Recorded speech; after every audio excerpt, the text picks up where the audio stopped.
అయ్యవ్వలు కలో గంజో తాగైనా సరే పిల్లలను మంచి చదువులు చదివిస్తుంటారు. పిల్లలు బాగుపడితే చాలు, చిన్నదో పెద్దదో సర్కార్ నౌకరీ కొడితే చాలు అన్నట్టు ఆశపడుతుంటారు.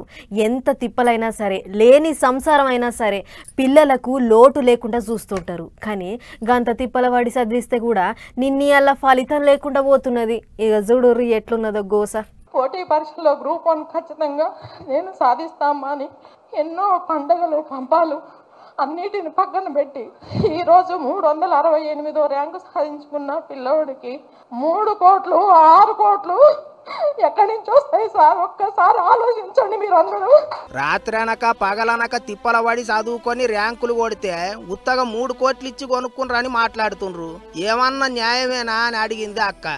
కానీ 3 కోట్లు ఇచ్చినంటే మాకు ఒక పాల ప్యాకెట్ ఇచ్చేదానికే పైసలు 3 కోట్లు ఎక్కడి నుంచి తెచ్చి ఇస్తాం సార్? మేము రోజు పనికి ఇంట్లోకి పని చేసి ఒక 500 200 300 పూట వెళ్ళకే పెద్ద వెళ్తలేదు మాకు. ఈ దానికి 3 కోట్లు 4 కోట్లు పిల్లలు లంచం ఇచ్చారు అది ఇచ్చారని అనే వరకు కరెక్ట్ కాదే. అది రెక్కాడితే గాని డొక్కాడని బతుకులు 3 కోట్లు ఎక్కడికేంచి తెచ్చిస్తాం చెప్పుండ్రి అని అడిగింది ఇంకొక అక్క.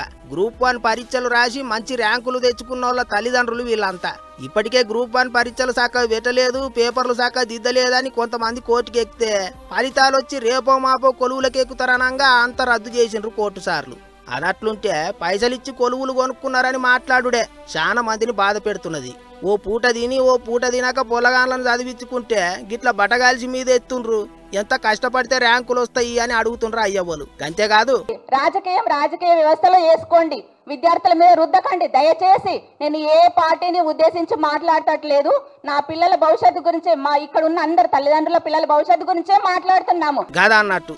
రాజకీయాలు చేయొద్దు, పిల్లలు ఆగమవుతారని గరం అవుతుండ్రు. ఇంకో ముచ్చటేంటిదంటే మళ్ళా పరీక్షలు పెడతామంటుండ్రు. మరి అప్పుడు కూడా గిట్టనే కాదని ఏంది నమ్మకం చెప్పుండ్రి అని అడుగుతుండ్రు.